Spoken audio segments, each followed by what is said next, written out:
মেহেশরের মাঠ বড় কঠিন, বড় ভয়াবহ হবে। মানুষ বিক্ষিপ্ত পতঙ্গের মতো দৌড়াইতে থাকবে। আল্লাহর নবী বললেন, কোন নারীর অন্তঃসত্ত্বা হলে 3 মাস 6 মাস 9 মাস 8 মাস 7 মাস 6 মাস 5 মাস 3 মাস 4 মাস পর্যন্ত কোন নারীরা যখন অন্তঃসত্ত্বা হবে, পেটের মধ্যে বাচ্চা থাকবে, রক্ত থাকবে, গোশতখণ্ড থাকবে, নারী কিয়ামতের বিভীষিকা দেখার পরে পেটের ভিতর থেকে ওই গোশতমস্ত বাচ্চা কাচ্চা সহ বের হয়ে চলে যাবে। ভয়ের কারণে যুবক বৃদ্ধ হয়ে যাবে, কাঁচা চুলগুলি সেই দিন সাদা হয়ে যাবে, কাঁচা চুলগুলি সাদা হয়ে যাবে, যুবক ওই দিন বুড়া হয়ে যাবে, নারীর গর্ভপাত হয়ে যাবে, ভয়ে নারীর গর্ভপাত হয়ে যাবে। এত কঠিন হবে, এত ভয়াবহ হবে। আল্লাহ বলেন, আসমানগুলি ভেঙ্গে ভেঙ্গে ভেঙ্গে ভেঙ্গে পড়তে থাকবে, ধ্বনিত পশমের মতো উঠতে থাকবে।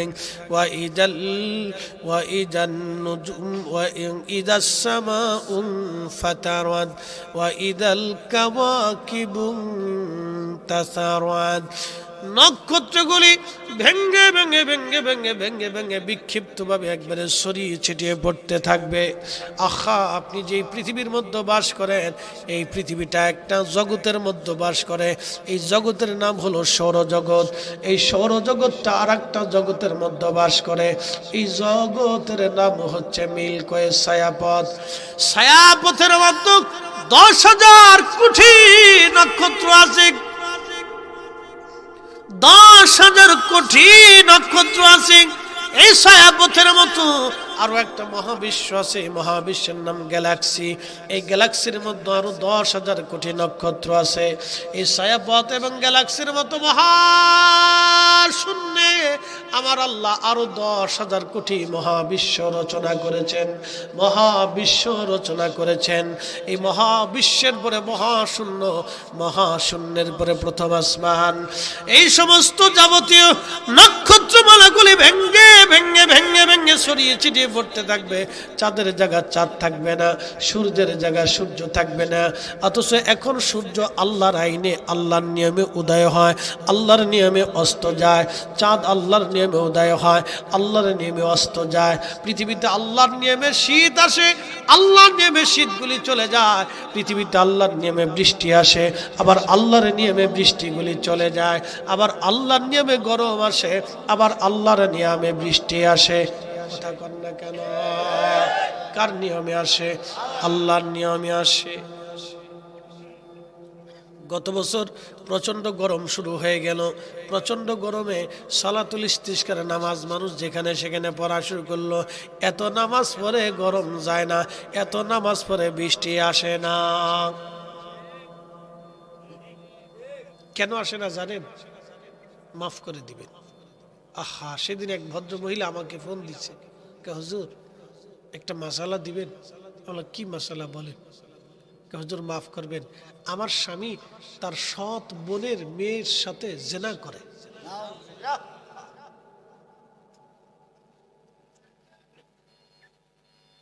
আপনি একটু চিন্তা করেন তো, একটু ভাবেন, 10টা সেকেন্ড ভাবেন, এটা কি করে সম্ভব? এটা কি করে হয়? বলতেছে, আমি কি থাকবো না চলে যাও? আমি উত্তর দেব, বোবা হয়ে গেল। হায় হায়, কই কি? সি সি সি সি, মানুষ কতটা নিকৃষ্ট, কুত্তার চাইতে নিকৃষ্ট, শুয়োরের চাইতে নিকৃষ্ট। এই কথা কর না, কুকুর আর শুয়োরের চাইতে নিকৃষ্ট। ভাবতেও তো ঘৃণা লাগে, লজ্জা করে। কি করে সম্ভব? এটা মানুষ কি করে?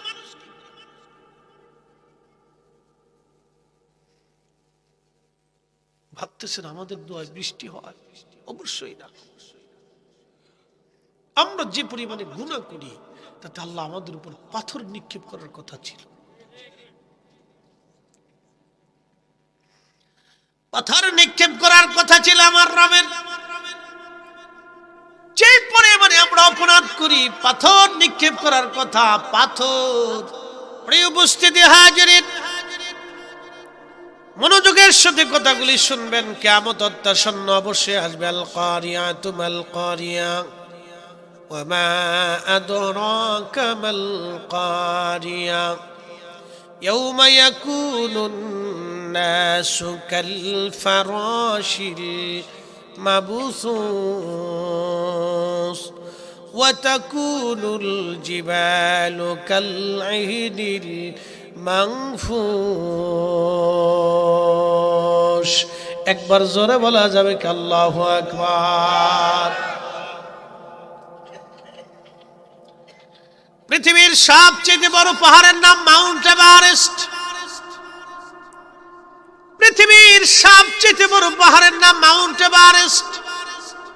উচ্চতা 29,000 ফিট। এই মাউন্ট এভারেস্ট দেখার জন্য আমি দার্জিলিং গেলাম। আরো অনেক বছর আগে দার্জিলিং গেলাম। শিলিগুড়ি থেকে দার্জিলিং যেতে 70 কিলোমিটার পাহাড়ি রাস্তা বেয়ে বেয়ে দার্জিলিং যাওয়া লাগে। 70 কিলোমিটার রাস্তা বেয়ে বেয়ে বেয়ে বেয়ে দার্জিলিং গেলাম। দার্জিলিং বাপরে বাপ, পৃথিবীর কোন ড্রাইভার সেই দার্জিলিং এর রাস্তায় গাড়ি চালাইতে পারবে না। শুধু ওই রুটের ড্রাইভার যারা, তারা ছাড়া দার্জিলিং এ গাড়ি চালানো এত সহজ না। দার্জিলিং এ হার্টের রোগী যারা, তারা যেতে পারে না, কারণ এত উপর থেকে যদি একবার নিচের দিকে তাকায় তো স্টক করতে পারে। এই জন্য হার্ট দুর্বল যারা, তাদের দার্জিলিং ঢুকতে পারে না, ঘুম যেতে হয়। দার্জিলিং যাওয়ার আগে একটা শহর আছে ঘুম, এটা বেশি উঁচায়, মেঘ উড়ে আসে, সবসময় মেঘ উড়ে আসে। এখন শীত না, ওইখানে বরফ পড়ে। এই দার্জিলিং পাহাড় থেকে মাউন্ট এভারেস্ট দেখা যায়। আল্লাহর কোরআন বলতেছে ওয়াতাকুনুল জিবালু কাল ইহনিল মানফুশ।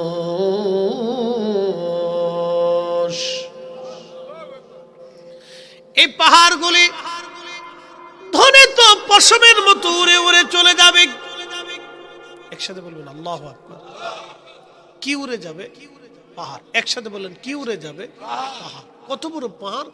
29,000 ফিট। পৃথিবীর সবচেয়ে বড় পাহাড়টা পশমের মতো উড়ে চলে যাবে। আপনি কল্পনা করতে পারবেন যে কত কিয়ামতটা কত কঠিন হবে? কিয়ামত তো হবে, কত কঠিন হবে আপনি একটু কল্পনা করেন। যে বিশাল বড় পাহাড়টা ধ্বনিত পশমের মতো উড়ে চলে যাবে। পৃথিবীর যত পাহাড় আছে ধ্বনিত পশম কি? যে পশমগুলি, অথবা আপনি যদি দেখেন তুলার গাঁট, তুলার ভিতরে যে পশমের মতো দেখা যায়, এগুলি হাওয়া দিলে, বাতাস দিলে অথবা বাড়ি মারলে এগুলি একবারে নিঃশেষ হয়ে যায়, ধ্বনিত পশমের মতো উড়ে চলে যায়।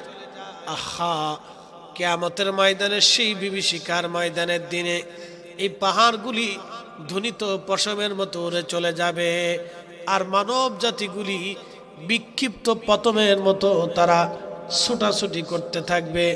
ওয়াতাকুনুন নাসু কাল ফারাশিল মাবসুস।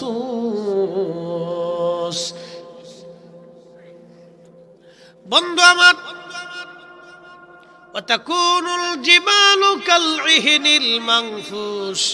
আর মানুষরা বিক্ষিপ্ত পতঙ্গের মতো দৌড়াইতে থাকবে।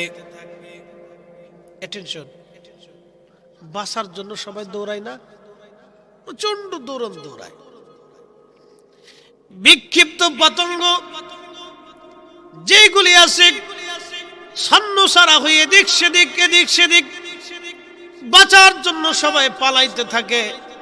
কেউ কারো দিকে পতঙ্গ মালা তাকায় না। আল্লাহর কোরআন বলতেছে সেই দিন পতঙ্গের মতো মানুষগুলি পালাইতে থাকবে। কেউ কারো খবর রাখবে না।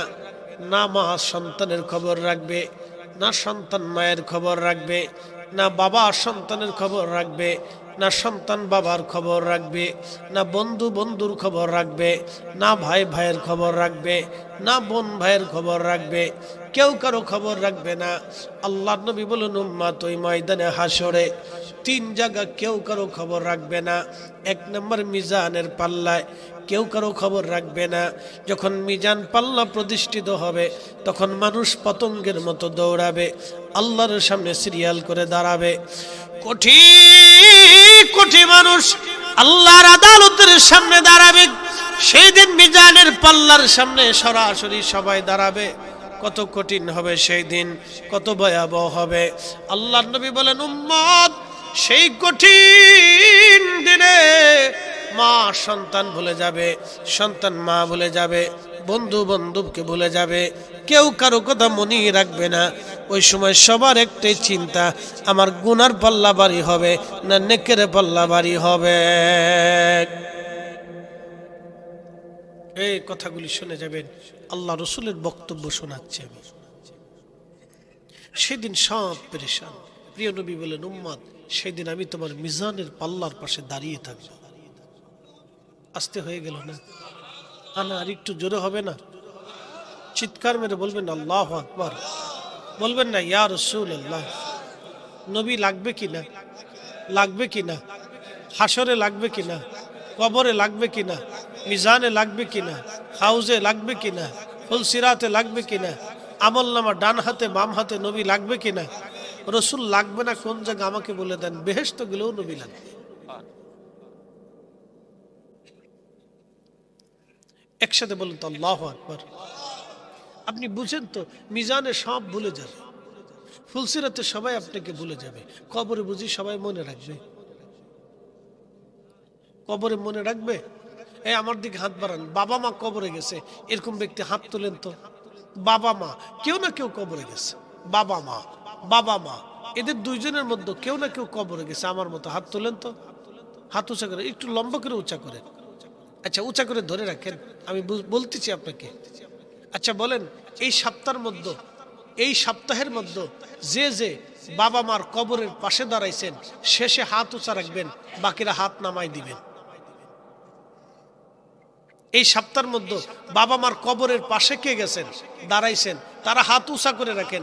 বাকি যারা এই সপ্তাহের মধ্যে বাবা মার কবরের পাশে যান নাই, তারা হাত নামান। কয়জন? এই সপ্তাহের মধ্যে আব্বার কবরের পাশে গেছেন? আপনি গেছেন? বুঝেন নাই কথা, হাত উঁচা করে রাখছেন। আমি বলতেছি এই সপ্তাহের মধ্যে বাবা মার, হাত নামান, হাত নামান, কষ্ট হচ্ছে। এই সপ্তাহের ভিতরে বাবা মার কবরের পাশে কবর জিয়ারত করছেন এরকম লোক হাত বাড়ান। কবরের কাছে গেছেন? এই সপ্তাহে জিয়ারতে গেছেন? গেছেন? আপনি গেছেন? মাশাআল্লাহ। আপনি গেছেন? মাশাআল্লাহ। আপনি গেছেন? মাশাআল্লাহ। আল্লাহু আকবার। আপনি গেছেন? মাশাআল্লাহ। আল্লাহু আকবার। হাত নামান। বলে হুজুর আপনার হাত উঠলো না কেন? আমি টাইম পাই না। আমি দোয়াতে হাত বাড়াই কিন্তু জিয়ারতে পারি না, এই সুযোগ হয় না। সারা দেশে দেশে দৌড়াইতে হয়, এই জন্য সুযোগটা না। তাহলে মোটামুটি বেশ, এখান থেকে আমরা একটা জিনিস উপলব্ধি করলাম, এটা সুন্নি এলাকা। আল্লাহু আকবার কর। আরো জোরে বলেন, আরো জোরে বলেন। এটাই হচ্ছে সুন্নিয়তের রেজাল্ট। কথা কন না কেন, ঠিক কিনা? এটাই সুন্নিয়তের রেজাল্ট। যদি সুন্নিয়ত থাকে তাহলে এরকম জিয়ারত থাকবে, দোয়া থাকবে, দোয়া চলবে, মিলাদ চলবে, দুরূদ চলবে, খতম চলবে, বাবা মার জন্য হাত আল্লাহর দরবারে উত্তোলিত হবে। কথা কন ঠিক কিনা? এটাই সুন্নিয়তের রেজাল্ট। আল্লাহু আকবার ওয়ালিল্লাহিল হামদু। বিসমিল্লাহির রাহমানির রাহিম।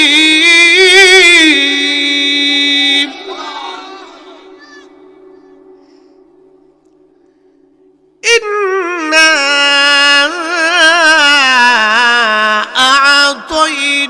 আ'তাইনাকাল কাউসার। খুব মনোযোগ দিবেন। সূরা কাউসার। নবীজি ঘুমাই রইছেন, ঘুমের মধ্যে সূরা নাজিল হলো, ইন্না আ'তাইনাকাল কাউসার ফাসাল্লি লিরাব্বিকা ওয়ানহার ইন্না শানিয়াকা হুয়াল আবতার। নবী ঘুমাই রইছেন, ঘুম থেকে উঠার পরে খুব উৎফুল্ল, খুব খুশি, খুব আনন্দিত, হাস্যোজ্জ্বল। যেমন ছোটকালে, মনোযোগ দিন, ছোটকালে আমার এই এক প্যান্টে 15 দিনও গেছে। ছোটকালে আমার এক প্যানে, ছোটকালের এক প্যানে 15 দিনও পার হয়েছে। তো ওই সময় ঈদের একটা কাপড় কিনে দিলে বিরাট খুশি হইতাম, মনে হইতো যে দুনিয়া পেয়ে গেছি। বুঝতে পারছেন? আর এখন ঈদের দিনেও যা পড়ি, মাহফিলেও তাই পড়ি, জুমার দিনেও তাই পড়ি, বাড়ি গেলেও তাই পড়ি, হাঁটতে হাঁটতেও তাই পড়ি। এখন আমার ঈদ আর বিদ, মাহফিল আর সাহফিল নেই, যে সময় যেটা পাই এটা এই সময় পড়ি। তো খুব মনোযোগ দেন। আমি এমনি সময় যা পড়ি ঈদের দিনও তাই পড়ি, জুমার দিনও তাই পড়ি। আমার ঈদ নাই, জুমা নেই, সব একই কাপড় সবসময় পড়ি। মানে যে সময় যেটা নতুন ওটা আমার কাছে নতুন, ওই দিন আমার ঈদের দিন। একটা ঈদের কাপড় পাইলে অনেক বড় খুশি হইতাম, অনেক বিরাট আনন্দিত হইতাম যে ঈদের কাপড় পাইছি আজকে। তো বাচ্চা যেমন ঈদের কাপড় পাওয়ার পরে অনেক খুশি হইতাম, বিরাট আনন্দ লাগতো। আমার রাসূল এরকম বিরাট বড় আনন্দিত, ঈদের মতো আনন্দিত। একসাথে বলবেন আল্লাহু আকবার। তো সাহাবায়ে কেরাম বলতেছেন, ইয়া রাসূলুল্লাহ, এত সুন্দর আনন্দিত তো কখনো হতে দেখি নাই, আপনি এত আনন্দিত? নবী বললেন, সাহাবীরা রে, আল্লাহ আজকে আমার উপরে একটা সূরা নাজিল করেছে ঘুমে স্বপ্নে। বলে কি সূরা? ইন্না আ'তাইনাকাল কাউসার। হুজুর, নিশ্চয় আমি আপনাকে হাউজে কাউসার দান করে দিলাম। সাহাবীরা বললেন, ইয়া রাসূলুল্লাহ, হাউজে কাউসার কি? নবীজি বললেন, সাহাবীরা রে, হাউজে কাউসার হলো জান্নাতের একটা নদী। কিসের নদী? কিসের নদী?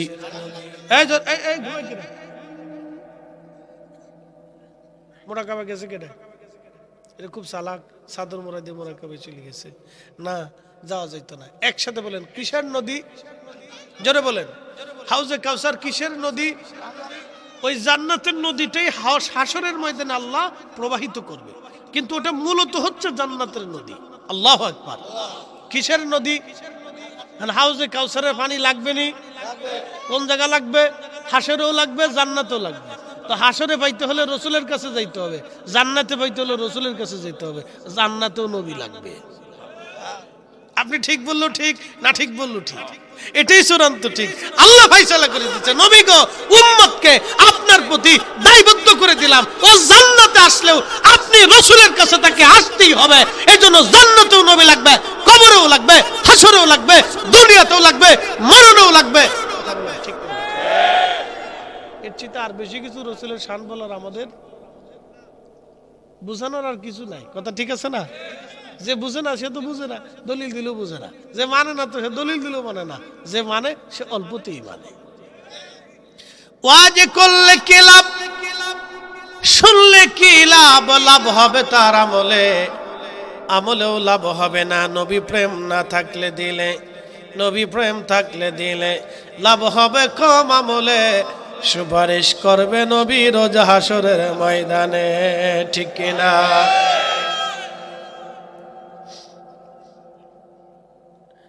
বন্ধু মনোযোগ দেবেন। প্রিয় নবীকে বললেন, হুজুর হাউজে কাউসার কি? নবীজি বললেন, জান্নাতের একটা নদী। সাহাবীরা রে, শুনে যাও, নদীর বর্ণনা শোনাই। নদীর পানি হবে দুধের চাইতে ধবধবে সাদা, মধুর চাইতে মিষ্টি, মিষ্কাম্বরের ঘ্রাণ আসবে এই নদীর ভিতর থেকে। আমি মেরাজে যাওয়ার পরে আমার আল্লাহ আমার এই নদীর পারে নিয়েছিলেন। আমি নবী নদীর পানির মধ্যে হাত দিয়ে এই পানিগুলি লাড়াচাড়া করে দেখে আসছি। আহা হা, চিৎকার মেরে বলেন আল্লাহু আকবার। আমি যদি আরব হতাম, আমি যদি আরব হতাম, মদিনারি পথ, সেই পথ দিয়ে হেঁটে যাইতেন নূর নবী হাজারাত, নূর নবী হাজারাত। কষ্ট হইতেছে? ভালো লাগে? আমি কি আমার বলতেছি না আল্লাহ রসুলেরটা বলতেছি? আমরা কি আমরার পীরের কথা বলতেছি না আল্লাহর নবীরটা বলতেছি? যারা রসুলকে ভালোবাসে, নবীর প্রশংসা শুনলে তাদের কলিজা বড় হয়, তাদের অন্তরে লজ্জত আসে, ভালো লাগে, স্বাদ লাগে, মজা লাগে। কথা কন ঠিক কিনা? মজা লাগে, মজা। এই প্রেমের কোনো দলিল নাই। এই প্রেম হৃদয় থেকে আসে। এই প্রেম সবাই বুঝে না। কথা কন না কেন? অনেক বড় শিক্ষা হলে প্রেম হয় না, অনেক বড় সার্টিফিকেট হলে প্রেম হয় না, অনেক বড় ভার্সিটি থেকে পড়ে আসলে প্রেম হয় না। আল্লাহ নবী ডাক দিয়ে বলেন, সাহাবীরা, হাউজে কাউসারের পানি, নদী এত সুন্দর হবে, নদীর নিস্তা তলদেশটা গঠিত হবে মণিমুক্তা দিয়ে।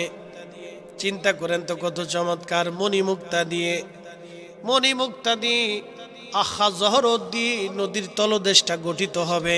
তাহলে নদীর তলদেশটা কত সুন্দর হবে! নদীর দুই ধারটা আমার আল্লাহ স্বর্ণ দিয়ে বানাবে। আহা, তাহলে নদীর দুই ধারটা কত সুন্দর হবে!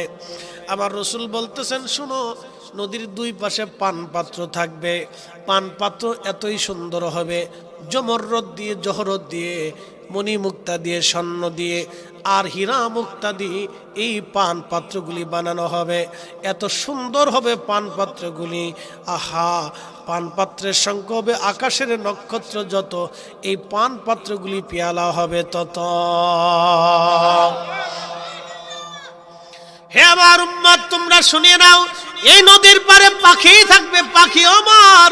নবীজি হযরত ওমরের সামনে হাদিস বলতে যা বলেন, ওমর, পাখিগুলি এত সুন্দর, পাখিগুলি এত সুন্দর হবে, আমার উম্মতরা পাখি খেতে চাবে জান্নাতে।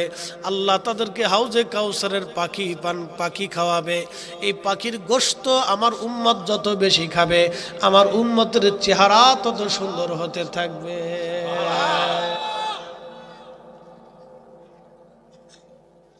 এখন আপনাদের হাউজে কাউসার দরকার আছে না নাই? পানি খাবেন কি খাবেন না?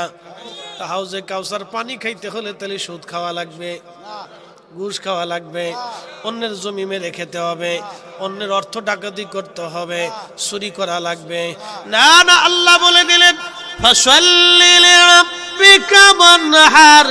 নবীজি উম্মতকে বলেন, বেশি বেশি করে যেন সালাত আদায় করে, নামাজ নামাজ নামাজ নামাজ নামাজ নামাজ নামাজ। কি জোরে বলেন, আরো জোরে। শুধু জুমার দিনে, শুধু মাগরিবে, শুধু ফজরে, শুধু ঈদুল আজহায় ফিতরে, পঞ্চমক্ত জমাতে, একেবারে জমাতে যদি না পারেন তো অবশ্যই নামাজের মুসল্লায় অক্তমুক্ত নামাজ পড়তে হবে। সাহাবীরা বলেন, হুজুর, কোটি কোটি উম্মতের ভিড়ে আপনার উম্মত ওই দিন চিনবেন কেমনে? আপনার উম্মত আপনি কেমনে চিনবেন? আল্লাহ নবী ডাক দিয়ে বলেন, সাহাবীরা, অনেক লাল ঘোড়ার মধ্যে কপাল সাদা ঘোড়া বিশিষ্ট একটা ঘোড়া কি চিনতে কষ্ট হয়? বলে, না গো নবীজি, চিনা কষ্ট হয় না। আল্লাহ নবী বললেন, সাহাবীরা, তোমরা শুনে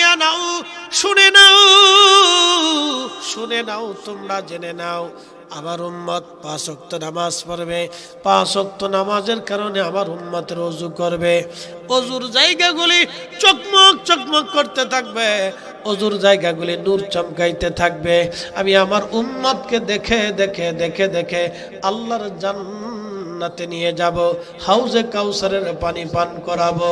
আর একবার যে পানি পান করবে, কিয়ামতের ময়দানে একটা পেয়ালা পানি পান করলে জান্নাতে যাওয়ার আগ পর্যন্ত আমার উম্মতের পানির কথা মনে থাকবে না, সেটা হাউজে কাউসার।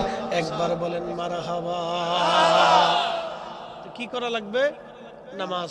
জোরে বলেন, কি করা লাগবে? তার মানে হাদিস বুঝে যাবেন, আল্লাহর নবী বলেন আমার উম্মত ওযু করবে। তো ওযু করার কারণে ওযুর জায়গাগুলি চকমক করবে, নূর চমকাইতে থাকবে। সেজদার চিহ্নগুলি চেহারাতে, ওযুর স্থানগুলি নূর চমকাইতে থাকবে। নবী বললেন, এই নূর দেখে আমি আমার উম্মতকে বাছাই করে নিয়ে আসবো। তার অর্থ হলো, আমার নবীর উম্মত ছাড়া আরো কারো নূর থাকতো না। কারণ অন্য কারো যদি নূর থাকে তাহলে পরে অন্য উম্মত চেনা যাবে না, বাছাই করা যাবে না, শুধু এই উম্মতের নূর থাকবে। আল্লাহু আকবার। না না, আরো জোরে, হ্যাঁ আরো জোরে। এই নবীর উম্মতের এত মর্যাদা, তাহলে রাসূলের দাম কত? তাহলে এই রাসূলের দাম কত? অতএব এই রাসূলের ইজ্জতকে যারা ছোট করে দেখবে, আমরা তাদের সাথে আতাত হতে পারে না।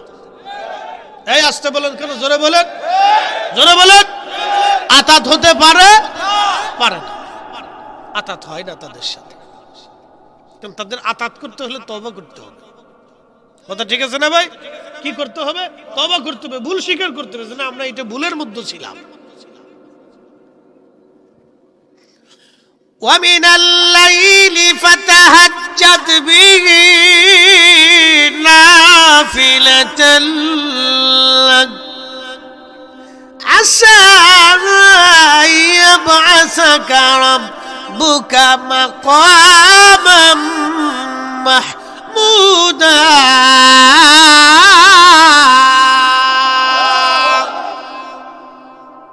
আমাদের দেশের এক সাইকুল হাদিস, আল্লাহ তাআলা মাফ করে দিক, দোয়া করি আল্লাহ হেদায়েত করুন। সাইকুল হাদিস হলেই কিন্তু আসলে বুজুর্গ হওয়া যায় না। সাইকুল হাদিস সে ওয়াজ করতেছে যে নবীজিরে আল্লাহ শাফায়াত করার শক্তি দিবে, অনুমতি দিবে, নবী কিয়ামতের ময়দানে শাফায়াত করবে, এই মর্মে কোনো আয়াত নাই। উনি আয়াত খুঁজে পায় না, অনেক বড় সাইকুল হাদিস। হাদিস আছে কিন্তু কোরআনের আয়াত নাই। অথচ আল্লাহ বলতেছে وَمِنَ اللَّيْلِ فَتَهَجَّدْ بِهِ نَافِلَةً لَكَ نَافِلَةً لَكَ وَمِنَ اللَّيْلِ فَتَهَجَّدْ بِهِ نَافِلَةً لَكَ। নবীজি আপনি তাহাজ্জুদ নামাজ পড়েন, তাহাজ্জুদ তাহাজ্জুদ তাহাজ্জুদ। ফাতাহাজ্জাদ বিহি নাফিলাতান লাক, তাহাজ্জুদ পড়েন, এটা আপনার জন্য অতিরিক্ত। তাহাজ্জুদ পড়েন, আপনাকে পুরস্কার দেব। আসা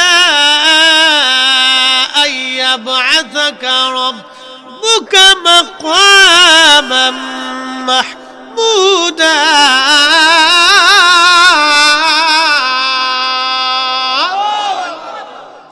সর্বোচ্চ মাকাম দিব, সর্বোচ্চ মাকাম, সর্বোচ্চ মাকাম, সর্বোচ্চ মাকাম, যেই মাকামের পরে আর কোনো মাকাম নাই, কোনো মাকাম নাই, কোনো মাকাম নাই।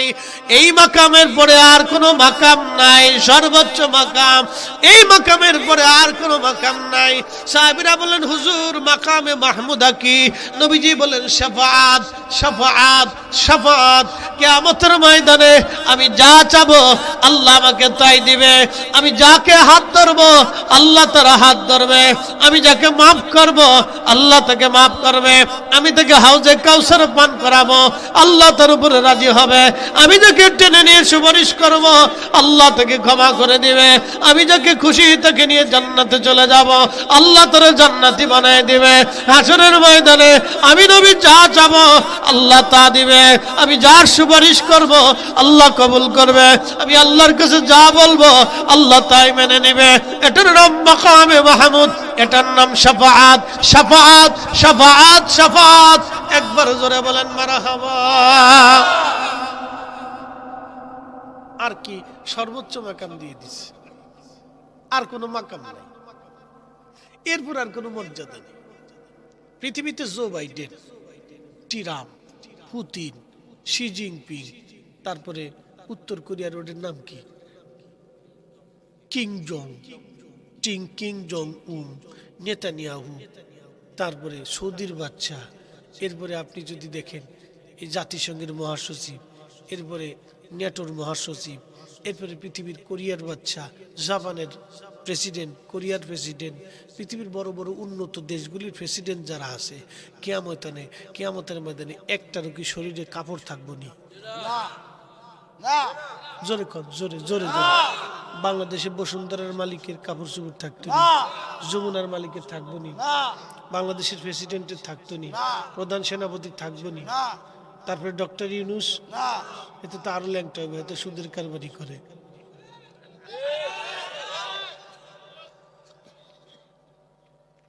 খুব মনোযোগ দেন। তো 11 তো কাপড় চোপড় কিয়ামতের ময়দানে থাকতো না, থাকবো কি? হ্যাঁ, একজনের থাকবে, রাহমাতুল্লিল রাহমাতুল্লিল। আর আল্লাহ তাদেরকে হাসরের ময়দানে আরশে মোয়াল্লার নিচে জায়গা করে দিবে 7 শ্রেণী। 1 নম্বর, যারা দুনিয়াতে ন্যায় বিচার করত। মারহাবা কন। কি বিচার? জোরে কন, আরো জোরে। আমাদের দেশে ন্যায় বিচার কয়টা হয় আমার বুঝান, বুঝান। ন্যায় বিচার কয়টা হয়? গ্রামে গঞ্জে সালিশে দরবারে ইসারে বিচারে কয়টা ন্যায় বিচার হয়? ন্যায় বিচার হয় না, খুব কম হয়, থোড়া থোড়া থোড়া থোড়া। কিয়ামতের ময়দানে যে ন্যায় বিচার করবে দুনিয়াতে, হাসরের ময়দানে আরশে মোয়াল্লার নিচে জায়গা হয়ে যাবে। 2 নম্বর, ওই মুসল্লি যে মসজিদ থেকে বের হইয়া আবার মসজিদে যাওয়ার জন্য পাগল পারা হয়ে থাকে, কিয়ামতের ময়দানে আরশে মোয়াল্লার নিচে তার জায়গা হয়ে যাবে। 3 নম্বর, ওই আল্লাহর বান্দা যে আল্লাহর বান্দা ডান হাতে দান করত, বাম হাতে জানতো না, কিয়ামতের ময়দানে আরশে মোয়াল্লার নিচে তার জায়গা হয়ে যাবে। আরেকজন ওই বান্দা যে একজন আরেকজনকে আল্লাহর জন্য ভালোবাসতো। আমরা খাজা বাবা আজমিরিকে আল্লাহর জন্য ভালোবাসি, আমরা হজরতে দাতাগঞ্জে বাসকে আল্লাহর জন্য ভালোবাসি, শাহজালালকে আল্লাহর জন্য ভালোবাসি, মুজাদ্দিদ আল ফেসানিকে আল্লাহর জন্য ভালোবাসি, খাজা বাহাউদ্দিন নকশবন্দ বুখারীকে আল্লাহর জন্য ভালোবাসি, হুজুর গাউসে পাককে আল্লাহর জন্য ভালোবাসি, 4 ইমামকে আল্লাহর জন্য ভালোবাসি, 4 তরিকাকে আল্লাহর জন্য ভালোবাসি, সাহাবা ইকরামকে আল্লাহর জন্য ভালোবাসি, तमाम দুনিয়ার যত আউলিয়া আতকিয়া উলামা ফুদালা আল্লাহর জন্য ভালোবাসি। এই আল্লাহর জন্য ভালোবাসার কারণে আল্লাহ আমরারে আরশে মোয়াল্লার নিচে জায়গা করে দেন। সুবহানাল্লাহ। আরো জোরে সুবহানাল্লাহ, একসাথে বলেন আল্লাহু আকবার। আর কই যুবক, যেই যুবককে কোনো সুন্দরী নারী জেনা করার জন্য ডাকছিল, সেই যুবক আল্লাহর ভয়ে ফিরে চলে আসছে, আল্লাহ ওই যুবককে কিয়ামতের ময়দানে আরশে মোয়াল্লার নিচে জায়গা করে দিবে। সুবহানাল্লাহ। খুশি হন নাই আপনারা? আরো জোরে বলেন খুশি নি? হাউজে কাউসারে পানি খাইবেন নি? আশা আসেনি? তাহলে 1 নম্বরে নামাজ। জোরে বলেন 1 নম্বর কি? নামাজ। 2 নম্বরে ওয়ানহার, কুরবানি করা। এখন কি কুরবানি আল্লাহর জন্য হইছে না ফিরিজের জন্য হইছে? অন্ত ফিরিজের জন্য। হোম মিনিস্টাররা কি ওয়াজ শুনতেছে কিনা জানি না। হোম মিনিস্টার চিনছেন নি আপনারা? হোম মিনিস্টারে চিনছেন নি? বাড়িওয়ালি উনি হচ্ছে হোম মিনিস্টার, বাংলাদেশের সবচেয়ে পাওয়ারফুল মিনিস্টার উনি। ওনার উপরে কোনো পাওয়ারফুল মিনিস্টার নাই। ওসি সাহেব এখানে ধরা খাওয়া, ডিসি সাহেব ধরা খাওয়া, এসপি সাহেব ধরা খাওয়া, রাষ্ট্রপতি ধরা খাওয়া, মন্ত্রী ধরা খাওয়া, সেনাপতি ধরা খাওয়া, সবাই জায়গায় ধরা খাওয়া। কি কথা বললেন? চেয়ারম্যান সাহেব ধরা খাওয়া, ফরিদি সাহেব ধরা খাওয়া, আমাদের প্রভাষক সাহেব ধরা খাওয়া, সভাপতি ধরা খাওয়া, মুতুল্লি ধরা খাওয়া, ইমাম সাহেব ধরা খাওয়া। হোম মিনিস্টার বিরাট পাওয়ারফুল মিনিস্টার বাংলাদেশের, এর উপরে কোনো মিনিস্টার নাই। বন্ধু খুব মনোযোগ দেবেন, এই হোম মিনিস্টার এত বড় পাওয়ারফুল, কুরবানি আসার পরে এই হোম মিনিস্টার দেখবেন ফ্রিজে গুতায় গুতায় গুতায় গুতায় বরফ ছুটায়।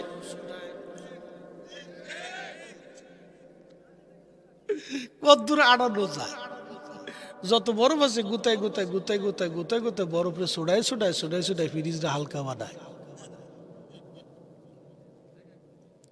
জাগা বানায়। এটার নাম হলো হোম মিনিস্টার। এই হোম মিনিস্টারের জ্বালায় বাংলাদেশের 100% কুরবানির ভিতরে 99% কুরবানি নষ্ট হয়ে যায়। বলে হুজুর কারণ কি? হ্যাঁ, এই হোম মিনিস্টার গোশত দিতে চলে কেন? তুমি বেশি বুঝো নি, ফ্রিজের মধ্যে ঢুকাও, পরে দেখবো নি কারে দেওয়া যায় না দেওয়া যায়। কুরবানি শেষ। কুরবানি হবে কার জন্য? একসাথে বলেন কার? আল্লাহর জন্য। জোরে বলেন আল্লাহর জন্য। তাহলে এটা কয় মন হবে, কয় কেজি হবে, এই চিন্তা ভাবনাই করা যাবে না। ফ্রিজে কদ্দূর ঢুকাবেন এই চিন্তা করা যাবে না। গরিব আসবে দিয়ে দিবেন, আসবে দিবেন, আসবে দিবেন, আসবে দিবেন, আসবে দিবেন, যদ্দূর আছে তদ্দূর দিবেন। কার জন্য? আল্লাহর জন্য। একসাথে বলেন কার জন্য? আল্লাহর জন্য। যদি এরকম দিতে পারেন তাহলে হাউজে কাউসারে পানি পাবেন, নতুবা পাইতেন না।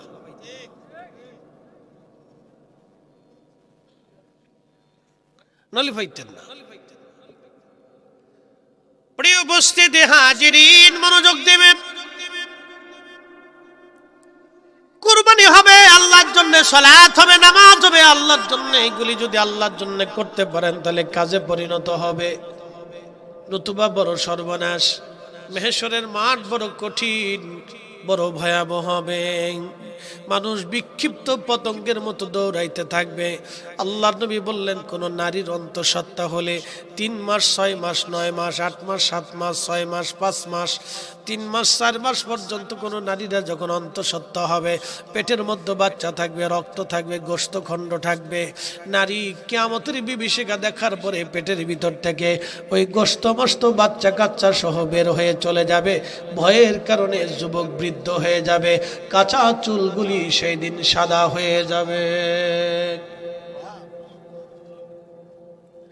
কাঁচা চুলগুলি সাদা হয়ে যাবে, যুবক ওই দিন বুড়া হয়ে যাবে, নারীর গর্ভপাত হয়ে যাবে, ভয়ে নারীর গর্ভপাত হয়ে যাবে। এত কঠিন হবে, এত ভয়াবহ হবে। আল্লাহ বলেন, ইজাস সামাউন ফাতারাত, আসমানগুলি ভেঙ্গে ভেঙ্গে ভেঙ্গে ভেঙ্গে পড়তে থাকবে, ধ্বনিত পশমের মতো উঠতে থাকবে। ওয়া ইজান নুজুম ওয়া ইজাস সামাউন ফাতারাত ওয়া ইদাল কাওয়াকিবুন তাসারাত, নক্ষত্রগুলি ভেঙ্গে ভেঙ্গে ভেঙ্গে ভেঙ্গে ভেঙ্গে ভেঙ্গে বিক্ষিপ্তভাবে একবারে ছড়িয়ে ছিটিয়ে পড়তে থাকবে। আহা, আপনি যে পৃথিবীর মধ্যে বাস করেন, এই পৃথিবীটা একটা জগতের মধ্যে বাস করে। এই জগতের নাম হলো সৌরজগৎ। এই সৌরজগৎটা আর একটা জগতের মধ্যে বাস করে। এই জগতের নাম হচ্ছে মিল্কি ওয়ে ছায়াপথ। ছায়াপথের মধ্যে 10,000 কোটি নক্ষত্র আছে, 10,000 কোটি নক্ষত্র আছে। এই ছায়াপথের মতো আরো একটা মহাবিশ্ব আছে, মহাবিশ্বের নাম গ্যালাক্সি। এই গ্যালাক্সির মধ্যে আরো 10,000 কোটি নক্ষত্র আছে। এই ছায়াপথ এবং গ্যালাক্সির মতো মহাশূন্যে আমার আল্লাহ আরো 10,000 কোটি মহাবিশ্ব রচনা করেছেন, মহাবিশ্ব রচনা করেছেন।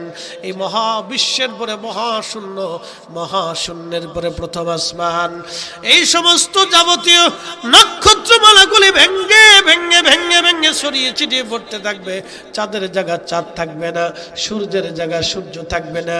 অথচ এখন সূর্য আল্লাহর আইনে, আল্লাহর নিয়মে উদয় হয়, আল্লাহর নিয়মে অস্ত যায়। চাঁদ আল্লাহর নিয়মে উদয় হয়, আল্লাহর নিয়মে অস্ত যায়। পৃথিবীতে আল্লাহর নিয়মে শীত আসে, আল্লাহর নিয়মে শীতগুলি চলে যায়। পৃথিবীতে আল্লাহর নিয়মে বৃষ্টি আসে, আবার আল্লাহর নিয়মে বৃষ্টিগুলি চলে যায়। আবার আল্লাহর নিয়মে গরম আসে, আবার আল্লাহর নিয়মে বৃষ্টি আসে। কথা কন না কেন?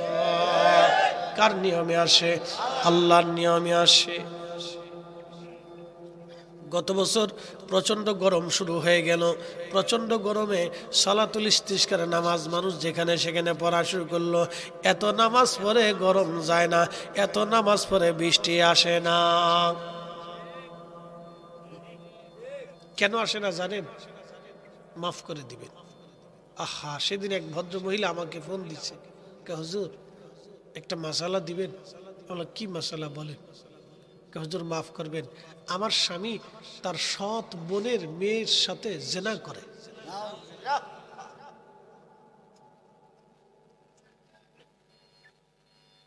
আপনি একটু চিন্তা করেন তো, একটু ভাবেন, 10টা সেকেন্ড ভাবেন, এটা কি করে সম্ভব? এটা কি করে হয়? বলতেছে, আমি কি থাকবো না চলে যাও? আমি উত্তর দেব, বোবা হয়ে গেল। হাই হাই, কই কি? সি সি সি সি, মানুষ কতটা নিকৃষ্ট, কুত্তার চাইতে নিকৃষ্ট, শুয়োরের চাইতে নিকৃষ্ট। এক কথা কর না, কুকুর আর শুয়োরের চাইতে নিকৃষ্ট। ভাবতেও তো ঘৃণা লাগে, লজ্জা করে। কি করে সম্ভব? এটা মানুষ কি করে?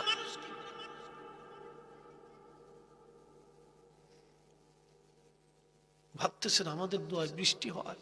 অবশ্যই না।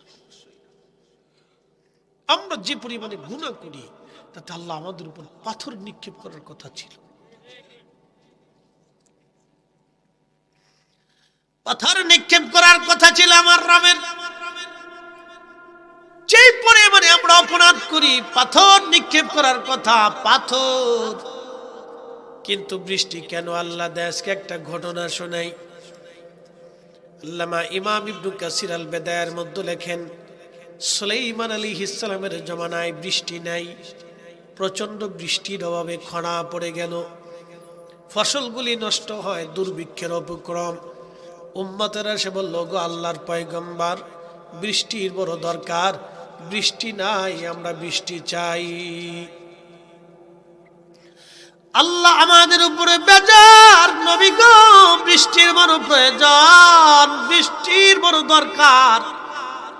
সুলাইমান আলাইহিস সালাম বললেন, আসো উম্মতেরা, তাহলে সবাইকে ডাকো, আমরা একদিন মাঠের মধ্যে জমা হয়ে সবাই মিলে সালাতুল ইস্তিসকার নামাজ পড়ি, আমার রবের সেজদা দিয়ে দোয়া করি, আল্লাহ বৃষ্টি দিবে।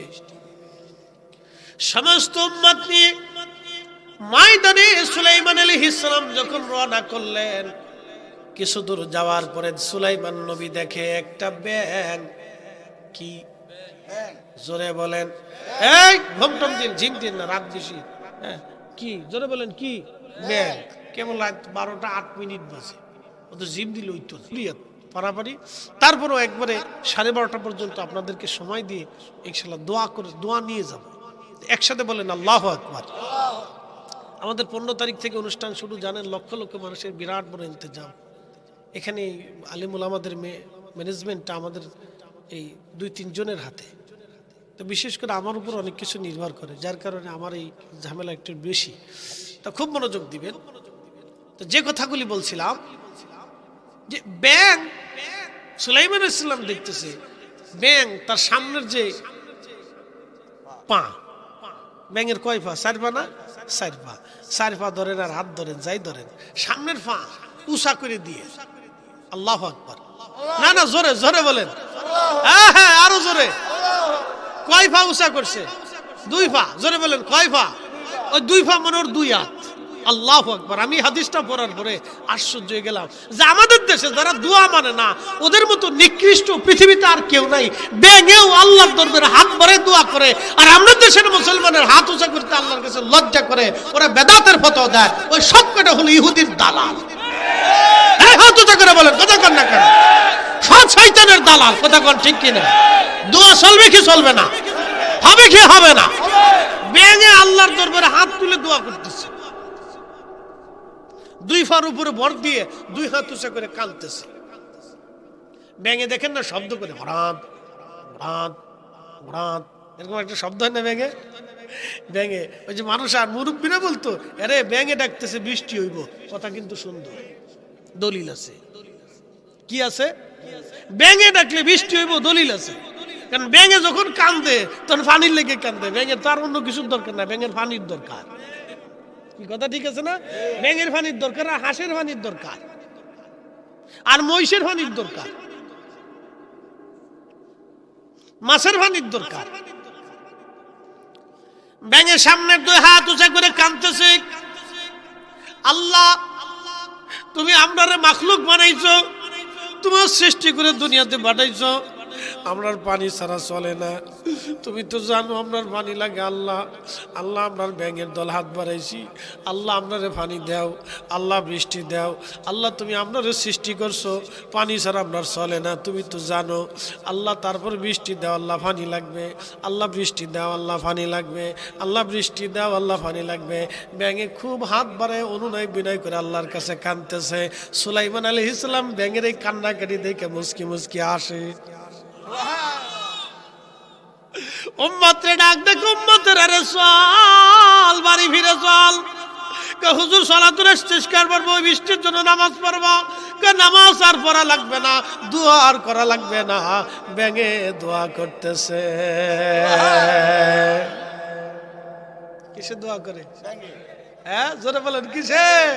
ব্যাঙে হাত বাড়াইয়া 2 হাত উপরে উঠে কাঁদতেছে, আল্লাহ তুমি আপনার মখলুক বানাইছো, আল্লাহ তুমি আপনার মখলুক বানাইছো, আল্লাহ আল্লাহ মখলুক বানাইছো, তুমি আপনার পানি ছাড়া চলতে দাও না। আপনার পানি উভয়চর প্রাণী, আল্লাহ পানিও লাগে শুকনাও লাগে, আল্লাহ পানির বড় দরকার।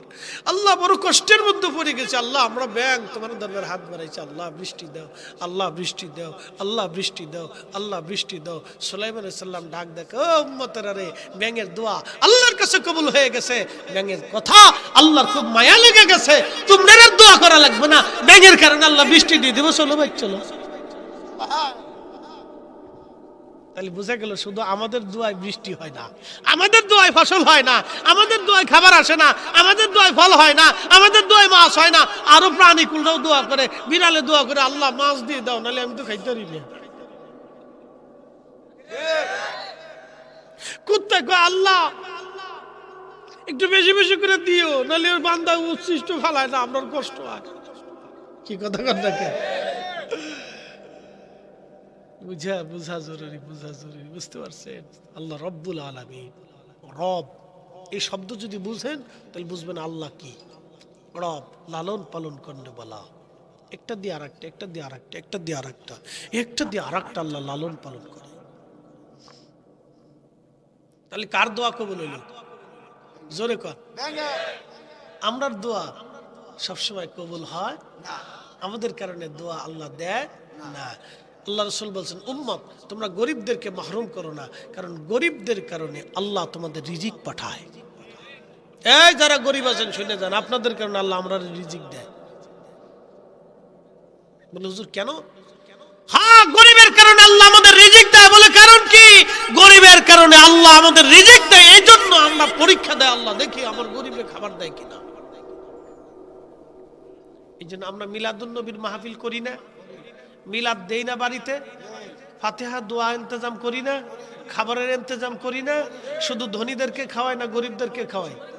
গরিবের জন্য মনে হয় মুরগির গোশত, আর ধনীর জন্য মনে হয় গরুর গোশত, নাকি বলেন? সবার জন্য সমান না, সবার জন্য একই বিরিয়ানি। আজকে তাবারক আসেনি? জোরে বলেন আছে। কি রান্না করছেন? গরু দিয়ে বিরিয়ানি। তাহলে যারা ফরিদি সাহেব আসবে, ফরিদি সাহেবের জন্য হলো মহিষ দিয়ে বিরিয়ানি।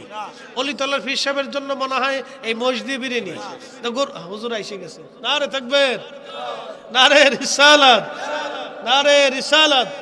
ফির সাহেব হুজুরের আগমন, শুভেচ্ছার স্বাগতম। মাশাআল্লাহ, নারে তাকবীর, নারে রিসালাত,